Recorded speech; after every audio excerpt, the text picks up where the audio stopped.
Welcome to the Landlord Profitability Playbook Podcast, where we share the best practices we use to help our residential real estate investor clients automate their rent collection and get on with their lives. Check out the show notes at www.landlordprofitabilityplaybookpodcast.com. This show is brought to you by Roost Real Estate Co. Property Management. To learn more about our company and the services we provide, visit www.managewithroost.com. Now, here's your host, Chris McAllister.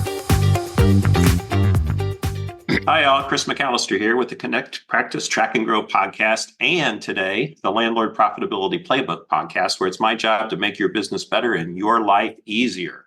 I'd like to introduce Rachael Schwalenberg to the dual podcast today. Last summer, I was listening to the Evernest Real Estate Investor podcast while I was on the bike path. And the guest that day was Rachael of Columbus, Ohio. Now, I listen to a ton of podcasts and I am not easily impressed, but I have to tell you, Rachael was absolutely amazing. She clearly knew the Columbus market inside and out. And what I liked about it, it wasn't a rah-rah perspective either. It was nuanced, it was thoughtful, and in my opinion, absolutely accurate. So as soon as I got home, I got on the Google machine and tracked her down and sent her an email. And since then, we've become friends and referral partners. So Rachael's years of experience in the Columbus market as a realtor, a property manager, a broker owner, entrepreneur, investor, you name it, it just makes her an invaluable resource to our listeners on both podcasts. So I guarantee that you're going to find some inspiration, some lessons, some actionable tips, habits and mindsets you can use in your business to generate more leads, book more appointments, write more contracts, close more deals. Well, you know the drill. So without further ado, I bring you my interview with Rachael Schwalenberg. Good morning. Good morning. I'm okay. Nice to talk to you this morning. Same to you. So you've done so much and you've been so active in the Columbus market and you've helped so many people. If it's okay, why don't you just tell us all about yourself and how you got started and all that good stuff. Sure. Yeah. For those of you who don't know me, I have a background in property management. I started a very long time ago. I won't put a year to it and age myself, but a very long time ago, just doing property management, leasing, large apartment complexes. And I kind of worked my way through that corporate system, ending up in a regional position, running lots of different REITs, working with large owners, and kind of burnt myself out. So at some point, I had gotten my real estate license in 2008. It was during, the downfall, but there was lots of opportunity for first-time home buyers, the $8,000 tax credit. And I found a niche. I built a business network. And since I had decided to leave the corporate world, I took my broker's test in 2014 and opened my own brokerage. I had done some investing on my own. I had built, a lot of good communications and different, connections. So I was lucky enough to start my own business in 2014 and grew that through networking, small investors, and, lots of sales at that point, and just kind of took off from there. So between property management, sales, investing, I've just kind of touched every level of real estate that I could. And that's the quick dump down version. But, I've got a lot of history and I try and use that in my everyday business. Specialized work in working with investors primarily, correct? I mean, have you? Yeah, my brokerage, although I like to do some residential, my brokerage, like the bread and butter of what I do is working with investors on a daily basis. We help them identify properties. We'll help them sell their properties and reinvest. I'll work performance with them. We look at the property from a renovation standpoint, anything that we can do to get those dollars in their revenue. But yeah, we pretty much just work with investors on a daily basis. That's what we like to do. Rachael we want to see people grow. She does math. Do what? She does no, math. I don't like. I don't like math. I like using programs and spreadsheets that does it for me. Because if I do that by brain, you're probably not going to be very profitable. I mean, it's amazing that you do it all and you do it well. I mean, you're closing 20, 30 plus units every year, and I know you've got clients from all over the country. You're managing property for people. You're running your office, and you've still got kids at home, and I'm not quite sure how you pull all that off, but you make it look easy. We've stayed pretty small. In retrospect, we don't take on anything with it we can't, keep our hands on. I like to pride myself in the fact that I can really pick up the phone anytime an investor needs me. I think that our business could have been a whole lot bigger, but we've kind of chosen to stay relative and available. I think that's important. You and I have done a great job of being referral partners too, because that's important. Do you have some long-term clients, people that you've worked with over the years? Yeah, I've got some people that I've had since I opened the brokerage. And like you said, I've got people from all over. I've had clients in Japan. A lot of my clients are in California, Seattle. But yeah, I've had some people that started out with me in 2014, 2015, and I still help them buy and sell their properties and manage their properties. We've developed really long-term trust, and essentially we can do a deal just by being over the phone. And it's great because we just have like an unspoken trust in each other where they know that I'm going to make sure I get the best deal for them.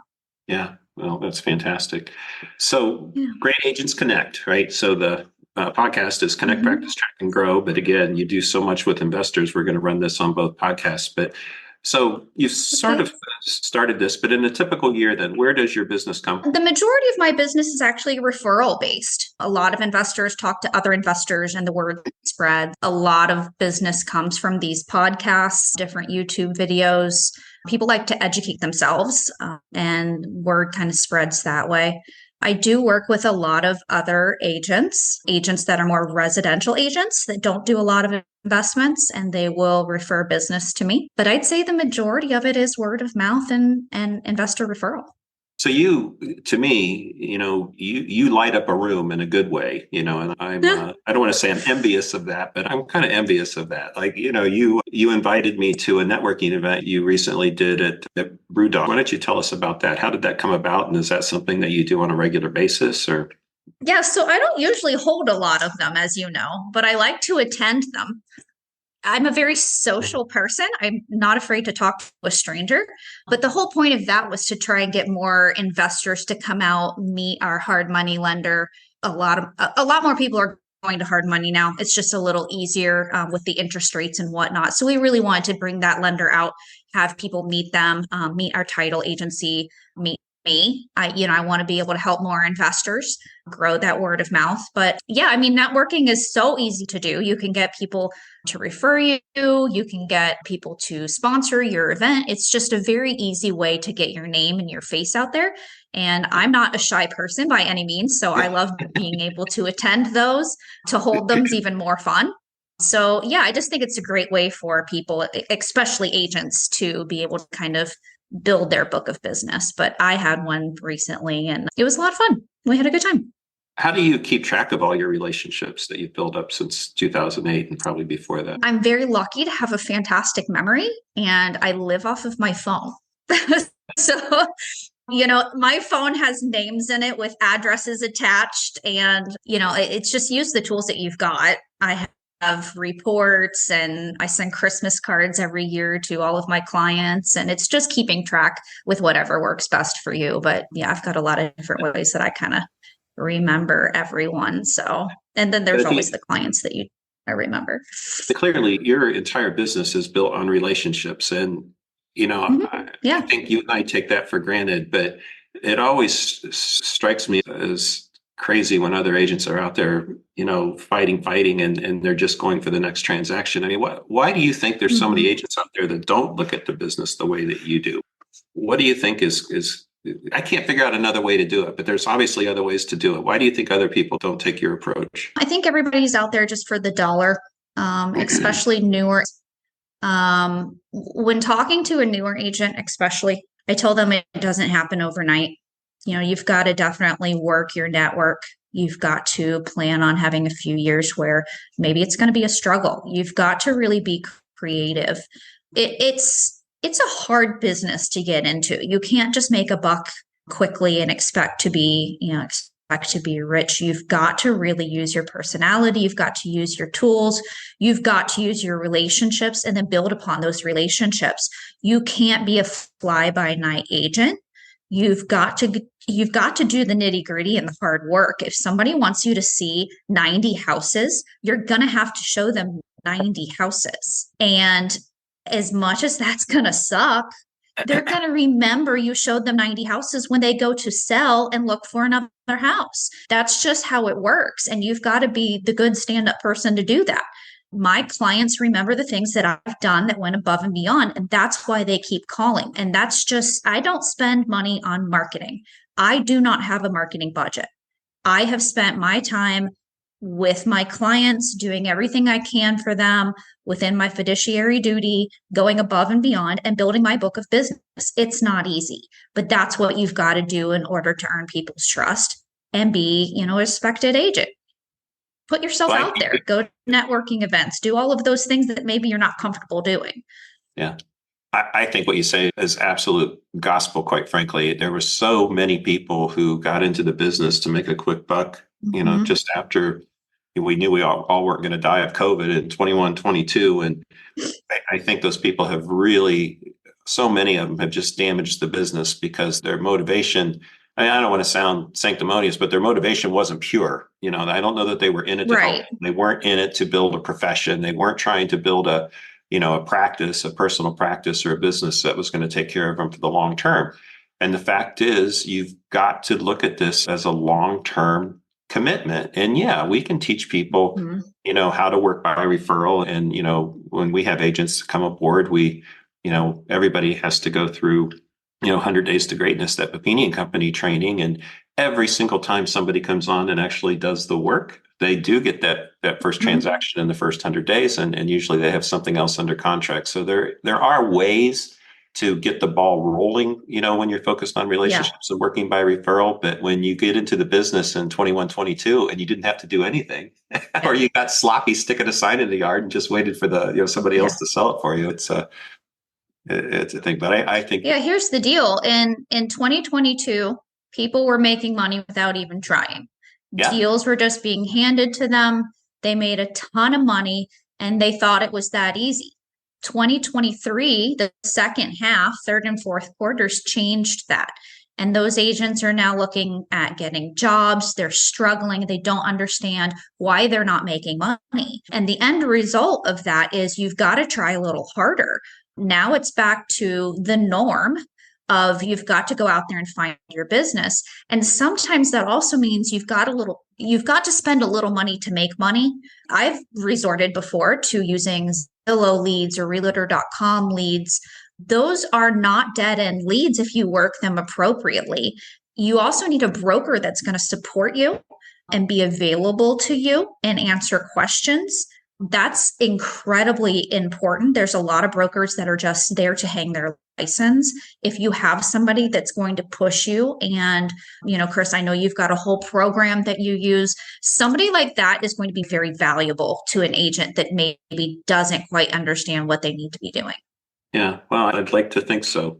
Yeah, no, it is. And it's funny, it's like you were talking about, connect, practice, track, and grow. When we talk about practice, what you just said, my question always is, what do you want, your future clients to know about you? And you basically just said it, right? You do work hard, you are focused.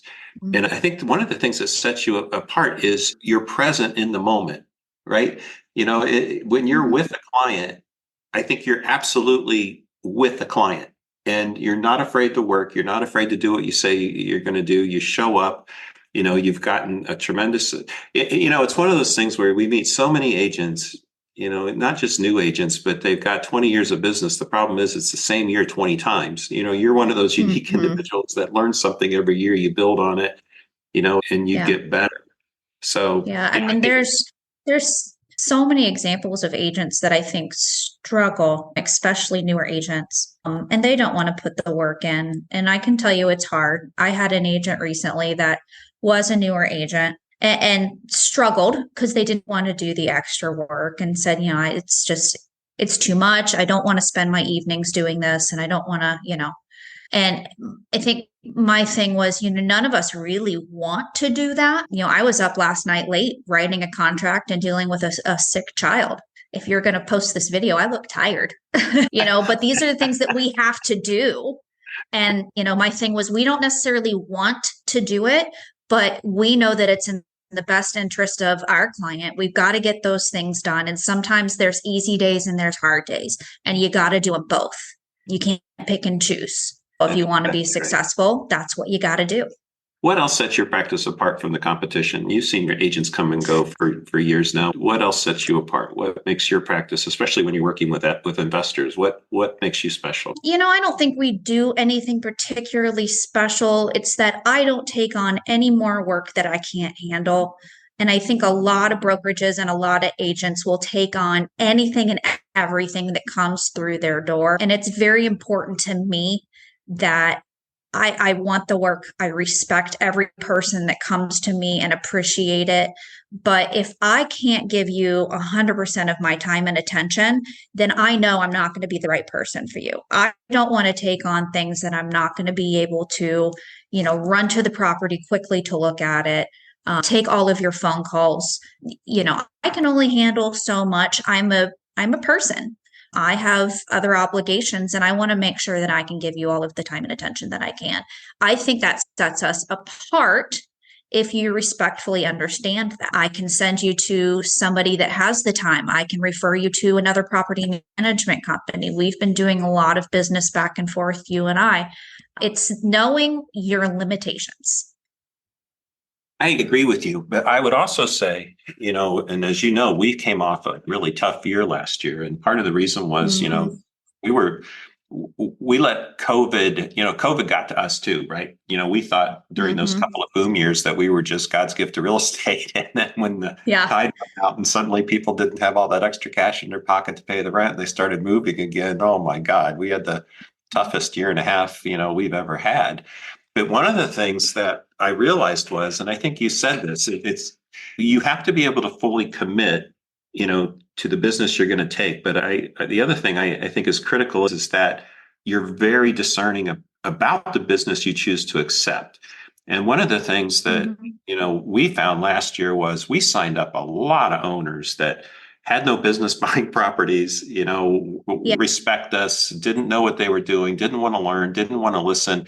And quite frankly, had we just not taken everything that came through the front door there for a while, we wouldn't have had the same issues we had last year. So, I always say we don't work with assholes. Sometimes you make a mistake, but you've got to be willing to let some people go and hold on to the people that about you and you care most about and build those relationships. But, you're going to commit to them, but you also need to expect, and I know your clients commit to you as well. And it goes both ways. Absolutely. Yeah, absolutely. It does go both ways. And I'm not afraid to turn around and fire a client.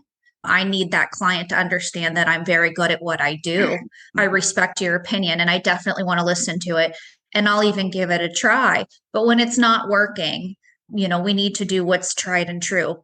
And I can help you the best way I know how. And, I need you to respect that and know that I can make you successful. But when that's not working and you're not listening, there's definitely a communication issue. And I've fired many clients. It's just knowing when to say when and throw in the towel. Okay. We all want to be productive and respectful of everyone's time. So there's definitely those people that are maybe just not investing in the appropriate ways. Yeah. Well, my goal, like yours is I want to make sure our owners have the best representation and counsel that they can have, period. And that means we've got to add more and more value to their lives and their businesses from a management perspective. But we also need to be able to help them, expand their empire. And that's why, I used to talk about manage with Roost all the time, and we're sort of transitioning to invest with Roost. And what's been great about working with you is, I really feel like Gretchen and the team have the management piece down, but we don't have anybody, at my company in Columbus at this point at all who is as immersed in the local investor market as you are. And the last thing I ever want to do is let any of our owners down. And that's why quite frankly, you're the only person that, I'm referring any of our investors to go out and, start looking for new properties to buy, because it's just not something I feel like we're equipped to do and do well. And, thank God I met you. Well, so far we've done a couple really good things. I've been able to save owners from continuing in some poor investments. We've sold a couple properties and we're going to be able to reinvest a few things. I've sent some management your way that I wasn't able to keep myself. So I think it's been a really great partnership. And I think agents need to remember that they can't save the whole world. There's a lot of people that are like us that really want to make their, real estate career a success, but it is knowing your limitations and being able to really just focus on, what you're good at and the clients that you can really help one at a time. So what's next for your practice? What does the next level look like for your clients? What are you hoping to, focus on this year? I haven't quite figured out the next level yet. I really enjoy what I do, trying to scale, partnering, merging, things like that. I want to be able to scale with, my clients and, looking at the market. I think that it's going to open up more opportunity for more investing. So I'm really hoping that we can just take on some more investors here in the future, maybe some more agents, and really thinking maybe that we can grow Roost in a different way and build some agents there. And, maybe it's not that I'm going to be growing. Maybe it's going to be, I'm going to be growing Roost a little bit. Well, that'd be okay with me too, but it's a two-way street. So yeah. And you know what? We'll just see where it takes us, because I'm only one person. And I think that growing some of my clients' portfolios is going to be the most important for me. I think so too. I do my own investing, and personal investing is always really important to me, but growing some of my clients' portfolios is going to be really important over the next few years with the things that I think are coming in Columbus. So tell me about what you think is coming in Columbus. So what's your take on the Columbus market now? Maybe a quick review of 2023 and what you see happening in 2024. What do you feel? So I think 23 is kind of our alert that we're going to be heading back to what I call the norm. 2020 was outrageous.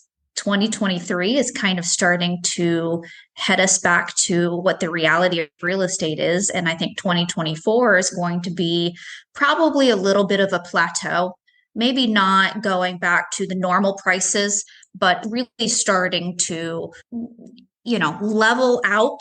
We're not seeing highest and best on a lot of properties anymore, unless they're just really priced aggressively. We're not seeing taking properties as is anymore. We're going back to what, normal standards are. And I think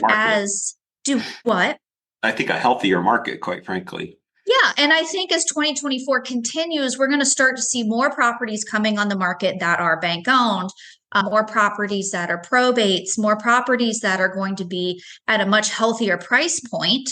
And that's going to continue for a while, because we're going to start seeing more of a normal real estate. People are going to start buying heavily again as far as investors are concerned. And I just think it's going to be more reasonable. And that's what I call, the norm. That's what we were doing for years. The market before was just completely saturated.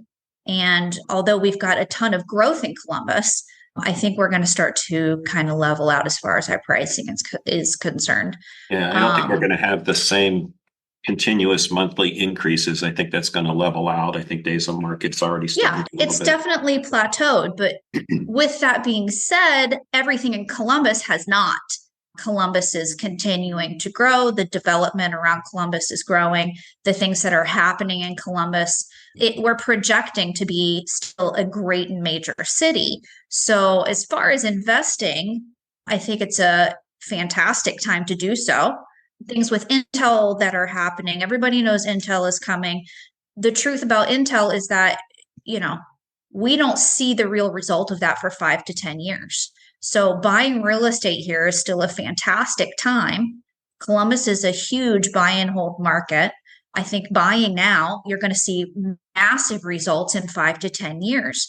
What investors need to know is that you're not going to have maybe a huge cash flow right now. You're going to break even, have a little bit of cash to put away, not much, but you've got to look at your 5 and 10 year projections.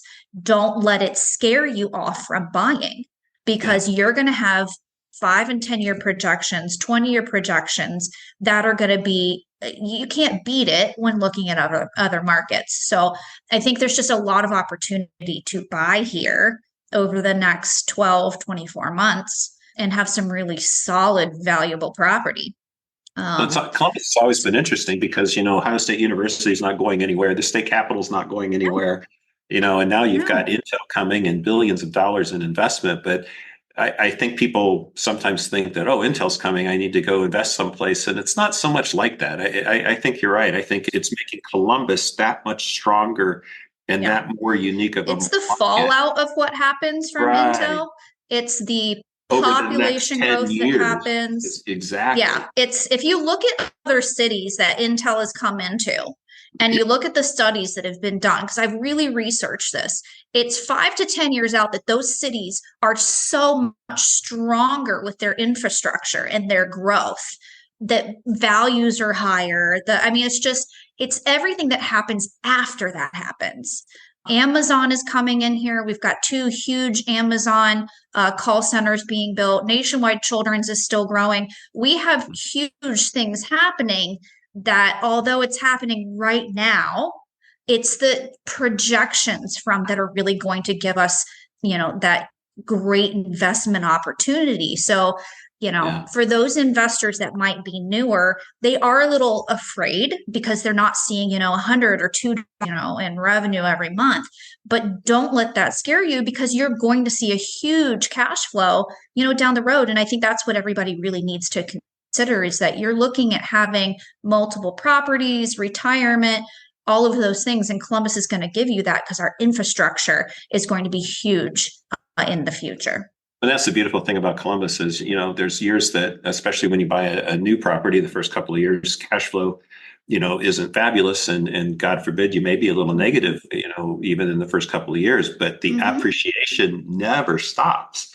So you're right. I think for the market, we wake up 5, 10 years, 15 years, my gosh, we're all going to be thrilled. And again, it goes back to taking the long view and, making that commitment that, this is what we do as professionals. And, we've seen it happen before and it's going to happen again. And, we're thrilled to be here.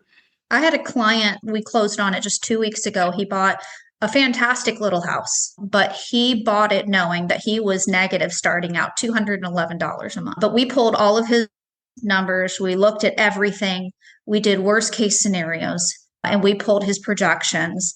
And I think it was like year 8, he was going to be making about $750 a month, and so on and so forth. So he was willing to take that short-term loss in order to get to the point where he was going to be making, he was going to be making up for it within 2 years, and then 3 years and 4 years, all those things. He saw the long-term potential. So it's just, I guess the message is 2024 is, it's going to really start to turn around. And I think, 2020, just remember, you're going to start making money, and it's, buy now, don't wait. I think that's property's right.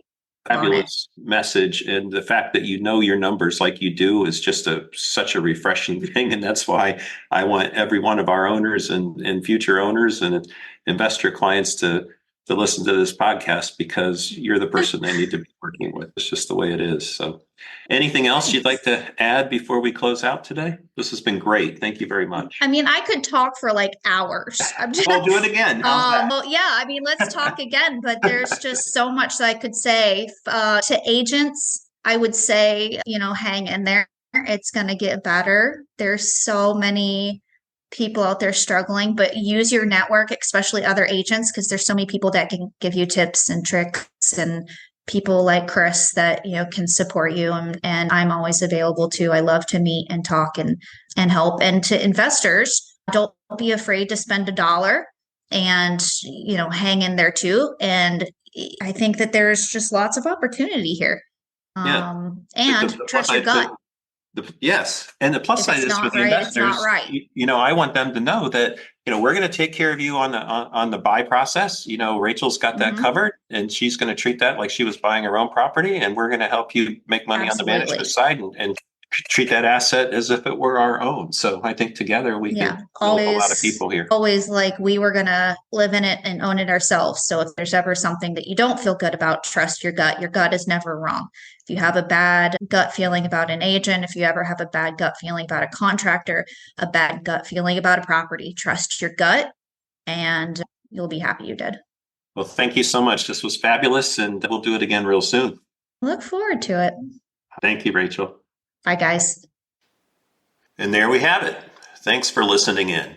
If you want to continue the conversation, go to www.landlordprofitabilityplaybookpodcast.com. That's the Landlord Profitability Playbook Podcast.com, where we have additional information about the podcast and archived episodes. We'll be back next time with another episode of the Landlord Profitability Playbook Podcast.